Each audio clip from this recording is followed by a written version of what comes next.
আচ্ছা, আজকে আপনাদের এই যে আন্দোলনটা, এটা কি কি দাবি নিয়ে আপনাদের এই আমাদের 6টা দাবি। এই দাবির মধ্যে প্রথম দাবি হচ্ছে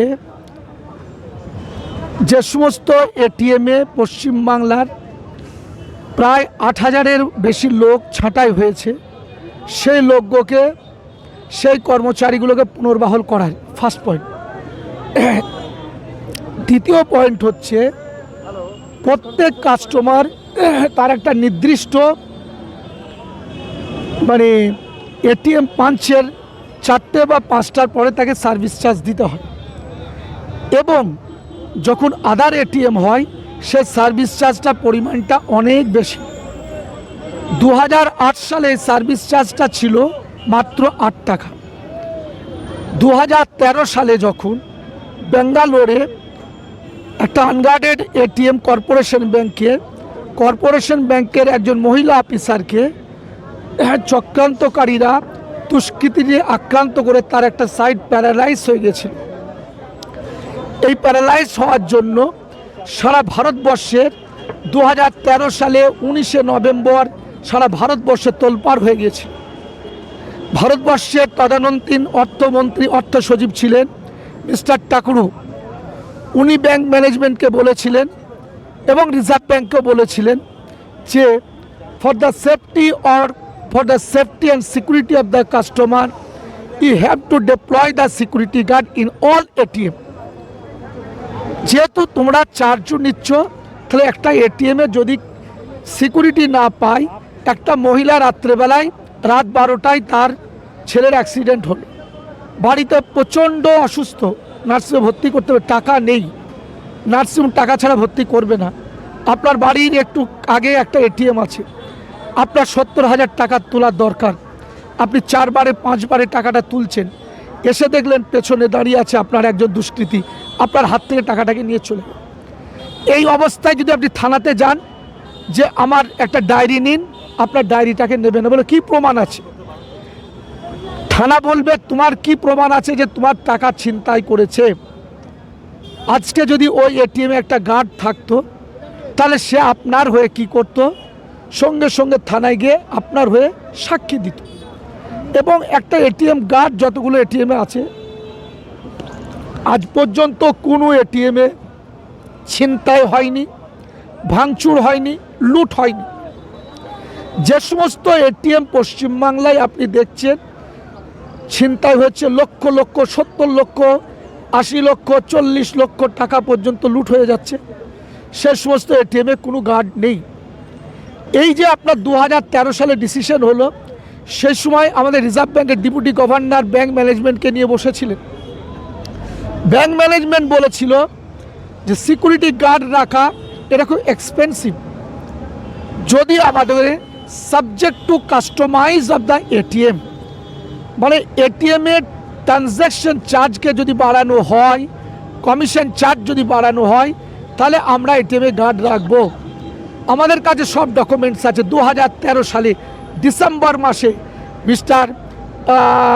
রিজার্ভ ব্যাঙ্কের গভর্নর মিস্টার কেসি চক্রবর্তীর সাথে তারা বসেছিলেন ডেপুটি গভর্নরের সঙ্গে, এবং তিনি বলেছিলেন you may customize the ATM, total cartoon আমার কাছে আছে, you may customize the ATM but subject to have to deploy the security guard in the ATM 24 hours. Bank assure দিয়েছিলেন। আপনি অবাক হয়ে যাবেন, মাত্র 2 বছর 2 মাসের মধ্যেই একটা ব্যাংক আবার ছাঁটাই প্রক্রিয়া শুরু করলো। সরকারি ব্যাংকে কোনো এটিএমে লোক নেই, একমাত্র ব্যাংক অফ বরোদাতে আছে, সেকেন্ডলি ইকো ব্যাংকে 4-5টা এটিএমে আছে, সেন্ট্রাল ব্যাংকের 7টা এটিএমে আছে, এছাড়া কোনো এটিএমে লোক নেই সরকারি ব্যাংকে। প্রাইভেট ব্যাংকের মধ্যে আইসিআইসিআই ব্যাংক, অধিকাংশ এটিএমে লোক নেই, একটা লোক আছে কোনো জায়গায় নেই। এইচডিএফসি ব্যাংকের 3টে করে লোক আছে, এক্সিস ব্যাংকে একটা লোক আছে বা কোনো জায়গাতে লোক নেই। কোটাক ব্যাংকে লোক রেখেছে, লোক আছে। ইন্ডাসইন্ড ব্যাংকে এটিএমে 24 ঘন্টা লোক আছে।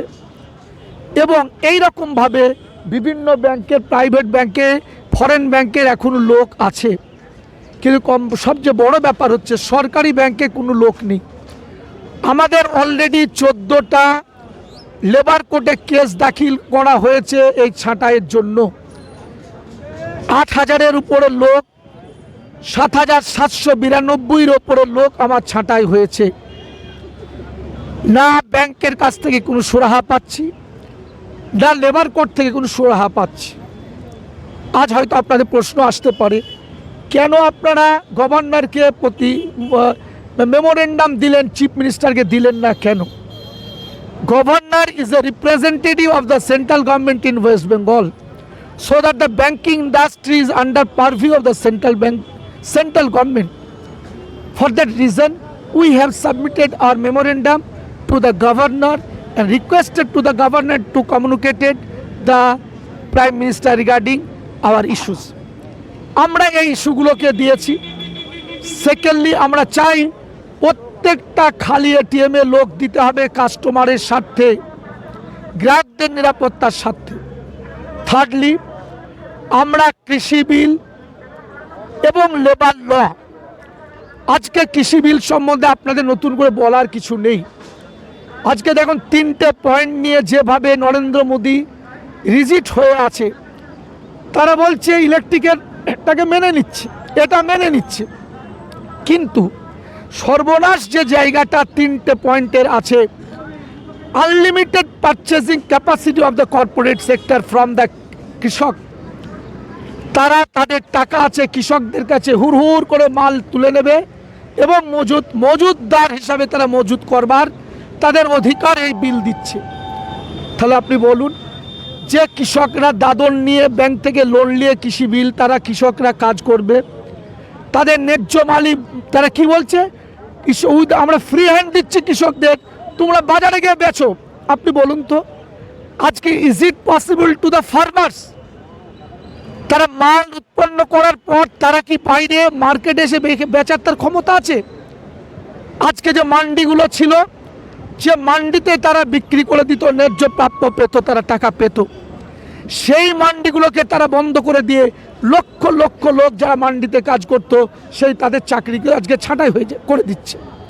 সেকেন্ডলি, আপনার যেমন নীলকর সাহেবরা ব্রিটিশদের সময় কি করত, তারা টাকা দিত কৃষকদের ঘরে, নীলকর সাহেবরা টাকা দিত, তারা নীল চাষ করত, নীল চাষ করার পরে নীল তারা নিয়ে চলে যেত, পুরো নীলটাকে রিফাইন করার পর, প্রসেস করার পর, আফটার দ্যাট তারা নিয়ে চলে যেত লন্ডনে চলে যেত।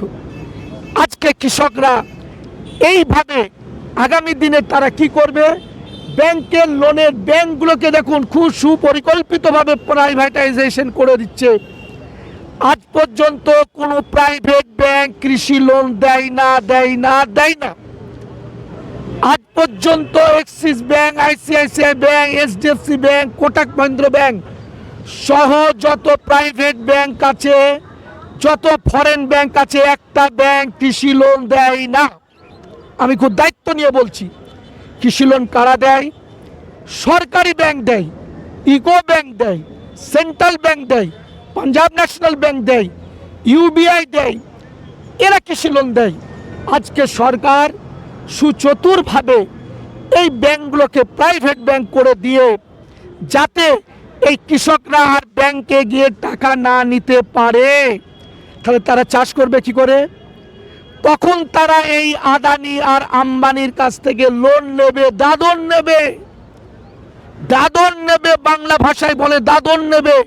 এই দাদন নিয়ে তারা চাষ করবে, আর আম্বানি আর অনিল আম্বানির গোষ্ঠী আর আদানির গোষ্ঠী তাদের বুক থেকে ছিনিয়ে নিয়ে যাবে কৃষির মালগুলো, আর বড় বড় মলে বিক্রি হবে। কলকাতায় মলগুলোকে দেখুন, চিংড়ি মাছ থেকে, সবজি থেকে নিয়ে কিনা বিক্রি হচ্ছে, আলু থেকে নিয়ে। আজকে আলু চাষ করে কৃষকরা তার ন্যায্য প্রাপ্য মূল্য পাচ্ছে না। আমরা এই কৃষি বিলের বিরোধিতা করছি। আগামী দিনে আমরা সিদ্ধান্ত নেব, কৃষকদের কাছে গিয়ে আমরা একসঙ্গে কাঁধ মিলিয়ে আন্দোলন করব। পশ্চিমবাংলা থেকে আমার বিপিবিসিএ লড়াকু সৈনিক, 100-র উপরে লড়াকু সৈনিক আমরা নিয়ে যাব এবং কৃষি আন্দোলনে গিয়ে আমরা সামিল হব সেখানে, আপনাকে বলছি। সেকেন্ডলি, লেবার কোর্টসের উইড্র করতে হবে। লেবার কোর্টসটা কি দেখুন, পশ্চিম ভারতবর্ষের স্বাধীনতার পরেই 1947 সালে আইডি অ্যাক্ট করা হলো, ইন্ডাস্ট্রিয়াল ডিসপুট অ্যাক্ট। ডিসপুট অ্যাক্টের যে ডিফারেন্স প্রভিশন আছে, সেকশন আছে, এখন পর্যন্ত এই সেকশন অনুযায়ী all the worker of the unorganized sector, they're getting the facility from their principal employer. আজও পর্যন্ত যে এই আছে, এই আপনার আইন আছে বলবৎ আইডি অ্যাক্টের, সেই আইন অনুযায়ী তারা কিন্তু সকলেই বেনিফিট পাচ্ছে। আমরা আদায় করেছি retrenchment benefit, section 25F of ID act আমরা আদায় করেছি, 25H-কে ইমপ্লিমেন্ট করিয়েছি। চাকরি চলে যাবে, চাকরি দিতে হবে। You have no authority to replace the outsourcing employee. Outsourcing এমপ্লয়ের পরিবর্তে নতুন আউটসোর্সিং লোক নেওয়া যাবে না, আইন বলছে সেকশন 25H বলছে। আমরা সেই জায়গায় আটকেছি। You can change the contractor, but you have no right to change the contractual worker from the bank. আমরা কেবলমাত্র এটিএম এর জন্য, এটিএম কার্ডের জন্য ইউনিয়ন নয়। those were the contractual worker in the different category, housekeeper, panty boy, electrician থেকে gunman, security guard সহ সমস্ত লোক সদস্যরা তারা আমাদের মেম্বার। যার ফলে আমরা আমাদের এই লেবার লতে কি বলছে, একটা লোক ছাঁটাই হয়ে যাবে, 2 মাস পরে স্ট্রাইক নোটিশ দিতে পারবেন। আর এখন আছে কি, উইথিন 15 ডেজের মধ্যে আমরা স্ট্রাইক নোটিশ দিতে পারবো। সেকেন্ডলি আছে কি, আইডি অ্যাক্টের ধারা যদি না মেনটেন করে, তাহলে as per section 33 bank has to maintain the status co. Bank status কো মানতে বাধ্য।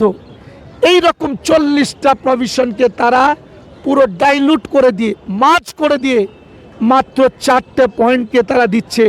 এই 4টে পয়েন্টকে যদি আপনি দেখেন, আগামী দিনে শ্রমিকদের সুসাইড ছাড়া দ্বিতীয় কোনো রাস্তা নেই। আমরা এই নরেন্দ্র মোদীর এই সিদ্ধান্তের চরমভাবে বিরোধিতা করছি। অবিলম্বে নরেন্দ্র মোদীকে এই সিদ্ধান্ত থেকে সরে আসতে হবে, প্রত্যাহার করতে হবে লেবার কোড আইন। আজকে তারা কি বলেছে জানেন, কৃষি আইনটাকে যদি তুলি, এই আন্দোলন করবে, সব তুলে নিতে হবে। আজকে নরেন্দ্র মোদীকে সবই তুলে নিতে হবে আগামী দিনে। আমি আপনাকে বলে দিচ্ছি, মানুষ সবচেয়ে বেশি কথা বলে, মানুষই শেষ কথা বলে, ক্ষমতা শেষ কথা বলে না, বন্দুকের নল শেষ কথা বলে না, শেষ কথা বলে মানুষ। মানুষ যদি শেষ কথা না বলতো, তাহলে ব্রিটিশদের গোলা বারুদের জায়গায় দাঁড়িয়ে ভারত আর স্বাধীন হতো না। আমরা বিরোধিতা করছি। বিজনেস করেসপন্ডেন্স বলে একটা কর্মচারী আছেন আমাদের, যারা খুব ইম্পর্টেন্ট কাজ করেন ব্যাংকের ভেতরে। তারা অ্যাকাউন্ট ওপেন করেন, তারা লোন দেন, তারা রিকভারি করেন, দায়িত্ব পদে কাজ করেন, just like officer, but they are not getting their salary. তারা তাদের বেতন পাচ্ছেন না, তাদের একটা কমিশন দেওয়া হয়, সে টাকাটাকেও তাদের দিচ্ছে না। এত অমানবিক, মানে how inhuman bank management is. আমরা চাই অবিলম্বে, এটা সরকারি সিদ্ধান্ত, বিজনেস করেসপন্ডেন্সকে রাখার সিদ্ধান্ত সরকারি সিদ্ধান্ত, ফিনান্স ডিপার্টমেন্টের সিদ্ধান্ত, সেটা অবিলম্বেকে প্রত্যাহার করা এবং অভিযোগের ব্যবস্থা করতে হবে।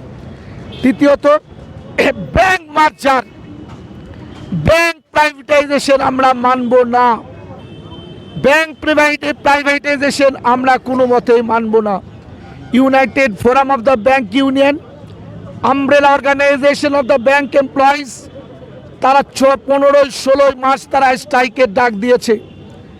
আমরা দাবি করেছি রাজ্যপালের কাছে, stop the proposal by the budget for the privatization of the banking industry. আমরা ডাইরেক্ট তার বিরোধিতা করেছি। আমরা এই 6টা দাবি সরকারের কাছে রেখেছি। সরকার এই দাবিগুলোকে যদি না মানে, আমরা আগামী দিনে, আমাদের রাস্তা দেখিয়েছে কৃষক ভাইরা, আমাদের রাস্তা দেখাচ্ছে শ্রমিক ভাইরা। আমরা আজকে কৃষকদের রাস্তাটাই হচ্ছে আসল রাস্তা। এই ব্রিটিশ গভর্নমেন্ট যেমন ছিল ফ্যাসিস্ট গভর্নমেন্ট, ফ্যাসিবাদী গভর্নমেন্ট, তার চেয়ে নরেন্দ্র মোদীর সরকার অনেক বেশি ফ্যাসিবাদী, অনেক বেশি ফ্যাসিস্ট, অনেক বেশি স্বৈরাচারী। হিটলারের চেয়ে স্বৈরাচারী। আজকে এই নরেন্দ্র মোদী বাংলাকে অশান্তি সৃষ্টি করতে চাইছেন। আমরা শ্রমিক শ্রেণী হিসাবে বাংলার আপামর জনসাধারণকে আমরা আমন্ত্রণ জানাতে চাই, অনুরোধ করতে চাই যে আপনারা নিজের পায়ে নিজে কুড়ুল মারবেন না। আপনারা তাকিয়ে দেখুন, ঝাড়খণ্ডে তাকিয়ে দেখুন, আপনারা তাকিয়ে দেখুন বিহারে তাকিয়ে দেখুন, আপনারা তাকিয়ে দেখুন উত্তরপ্রদেশে তাকিয়ে দেখুন, আপনারা তাকিয়ে দেখুন আসামে তাকিয়ে দেখুন, আপনারা রাজস্থানে তাকিয়ে দেখুন। আপনি বলুন তো কি উন্নতি তাদের হয়েছে? তিনি আজকে রবীন্দ্রনাথ সেজেছেন, একটা শাল পরলে রবীন্দ্রনাথ হয় না, আর দাড়িটাকে একটু বাড়িয়ে দিলে আর বাবরি চুল করে দিলে রবীন্দ্রনাথ হয় না।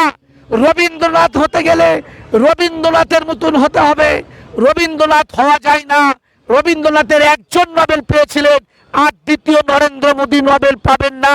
যদি ভারত পৃথিবীতে যদি সবচেয়ে বেশি বিশ্বাসঘাতকতার, জাতির সাথে ধোঁকাবাজির যদি নোবেল দেওয়া হয়, তাহলে প্রথম নোবেল পাবেন নরেন্দ্র মোদীকে। আমি বলে যাচ্ছি আপনাকে, from beginning, from Inception, when they have taken the government of the, when they have started the government of the India, সেই দিন থেকে সে ধাপ্পার পর ধাপ্পা, ধাপ্পার পর ধাপ্পা দিয়ে চলে যাচ্ছে। মানুষ হই হই করছে, হই হই করছে।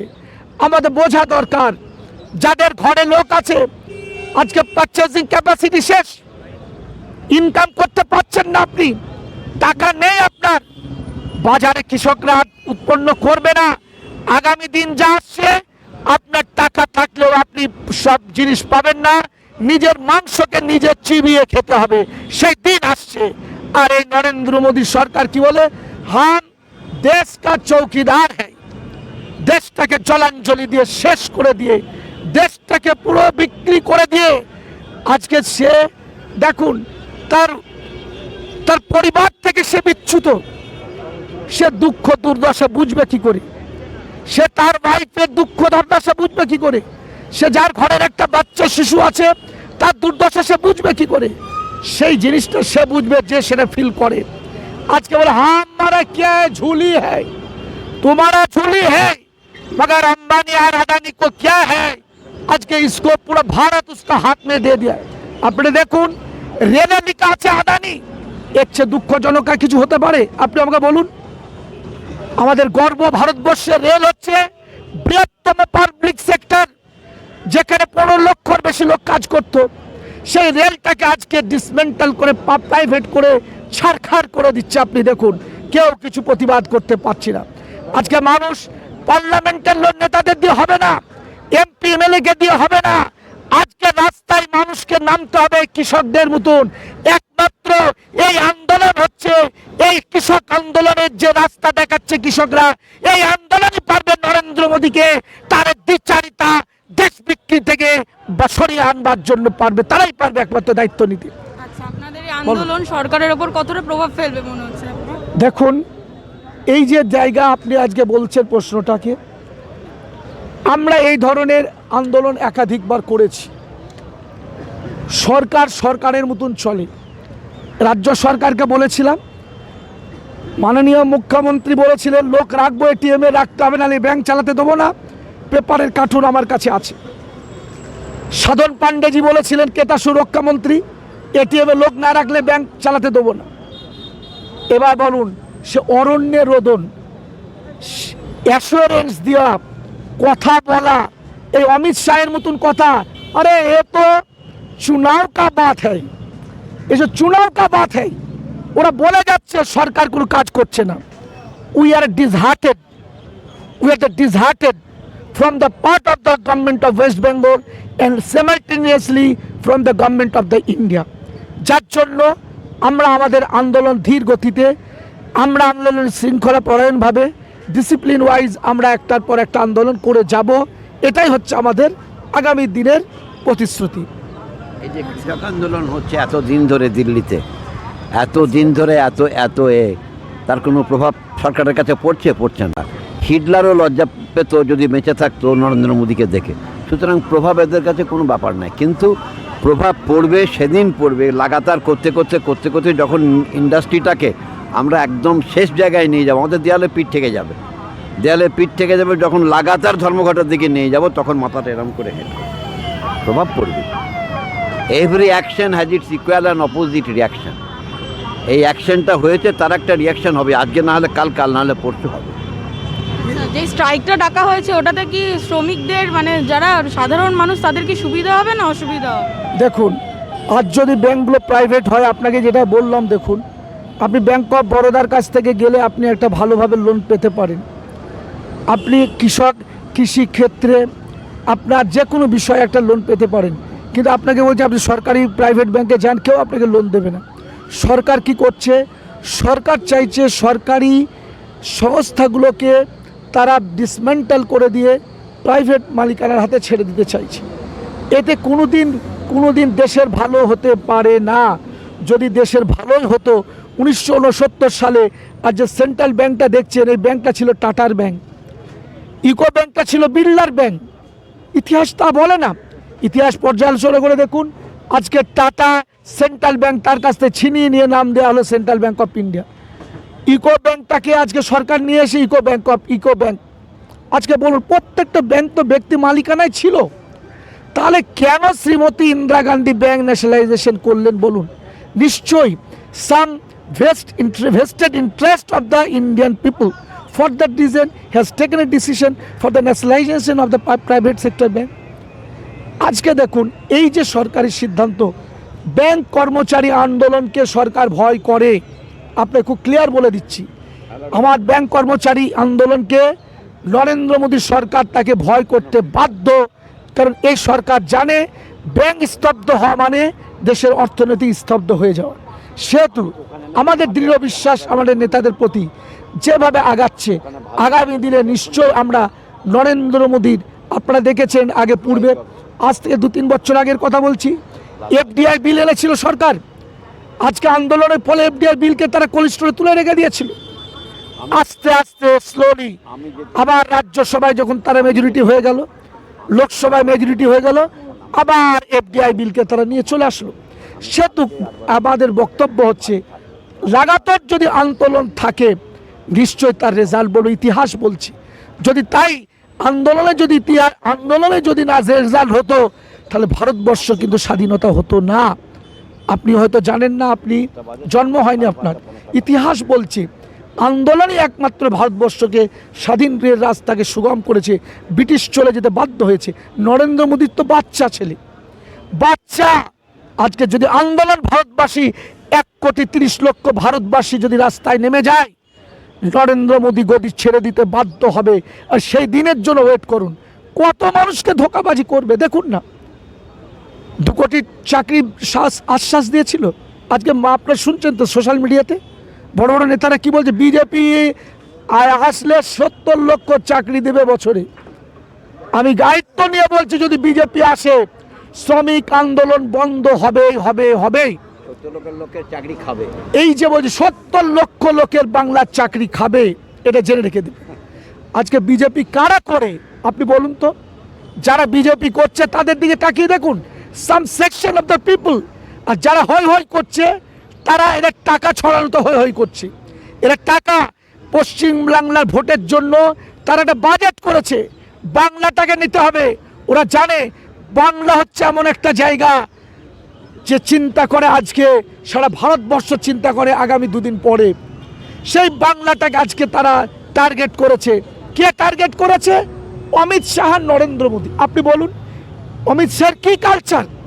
তার ছেলের কথা কেউ বলছে না। আমি মমতা ব্যানার্জির ভাইপোর কথা বলতে চাচ্ছি না, কিন্তু প্রশ্ন হচ্ছে অমিত শাহের ছেলেটা কে? অমিত শাহের ছেলেটা কে যে আজকে বিজেপির কর্ণধার, যে আজকে ব্যাংক অফ মহারাষ্ট্র লুটপাট করে নিল? ব্যাংক অফ মহারাষ্ট্র যে কোঅপারেটিভ ব্যাংক আছে বোম্বাইয়ে, আপনারা দেখুন কোটি টাকা লুটপাট হয়ে গেছে। আপনি বলুন, তাহলে আজকে তারা দেশ চালাবে? চলছে, মানুষ একটা নিয়তে চলছে, হো করে চলছে, সবাই ভোট দিচ্ছে। ভোট কতটা মানুষ দিচ্ছে আমার বিশ্বাস 31% ভোটে, আপনারা জানেন 31% ভোটে নরেন্দ্র মোদী সরকার ভারতবর্ষের প্রধানমন্ত্রী এবং একক মেজরিটি দল। 69% লোক ভারতবর্ষে তারা তার বিরুদ্ধে। তাহলে কি করে? How can I accept, how can I believe যে অল ইন্ডিয়ান সাপোর্টেড হিম? সেহেতু আপনি যেটা বললেন, নিশ্চয় আমরা সরকারের কিছু আন্দোলন, আমরা কোনো রাজনৈতিক দলের নয়, EIBA is without affiliated any political party. সমস্ত পলিটিক্যাল পার্টি যারা করেন তারা আমাদের সদস্য, those who are working in the banking industry. আমি কংগ্রেসই করি, উনি সিপিআই করেন, আরেকজন তৃণমূল করে, আরেকজন বিজেপি করে, একজন সিপিএম করে, তারা সকলেই আমাদের ইআইবিএর মেম্বার। সেহেতু ইআইবিএ দেশের জন্য লড়াই করে, সাধারণ মানুষের জন্য লড়াই করে। সেহেতু আশা করছি যে স্ট্রাইক ডাকা হয়েছে, দুদিনের স্ট্রাইকে নরেন্দ্র মোদী সরকারকে আগানো পরাভূত করা যাবে না, এটা আমরা জানি, আমাদের লিডাররাও জানে। সেহেতু তারা প্ল্যান প্রোগ্রাম করছেন যে কিভাবে সারা ভারতবর্ষ ব্যাপী তাতে করে পরাভূত করা যায়, ব্যাংকিং ইন্ডাস্ট্রিকে বাড়ানো যায়, বাঁচানো যায়। কিসের স্বার্থে? দেশের মানুষের স্বার্থে। ব্যাংকের টাকা কারা রাখে? টাটা, বিড়লা, গোয়েঙ্কা, আম্বানি, আদানিরা ব্যাংকের টাকা রাখে না। টাকা রাখে আপনি রাখেন, আমি রাখি, খেটে খাওয়া মানুষেরা টাকা রাখে, চাকরিজীবী মানুষেরা টাকা রাখে। তাহলে আমাদের টাকা নিয়ে তারা হোলি খেলছে। আপনি বলুন, আমাদের টাকা নিয়ে হোলি খেলছে। আজকে নীরব মোদী চলে গেল, 20,000 কোটি টাকা নিয়ে বেরিয়ে চলে গেল। আপনি বলুন, এত নির্লজ্জ বেহায়া সরকার আজ পর্যন্ত নীরব মোদীকে আনতে পারলো? বিজয় মালিয়া 9,080 কোটি টাকা নিয়ে চলে গেল, ললিত মোদী 16,000 কোটি টাকা নিয়ে চলে গেল। কোটি কোটি টাকা তারা আজকে ব্যাংক থেকে নিয়ে চলে গেল। কাদের টাকা? আপনার আমার টাকা, খেটে খাওয়া মানুষের টাকা। তাহলে বলুন তো, আজকে আজ পর্যন্ত what action has been taken from the part of the Narendra Modi? যে মানুষটা বলেছিল সুইস बैंक থেকে টাকা लेके आएगा, काला धन लेके आएगा, भैया बहनों काला धन लेके आएगा और आपका अकाउंट में 15 लाख करके बंटवारा कर देगा। इस करने का बाद टाका रहेगा।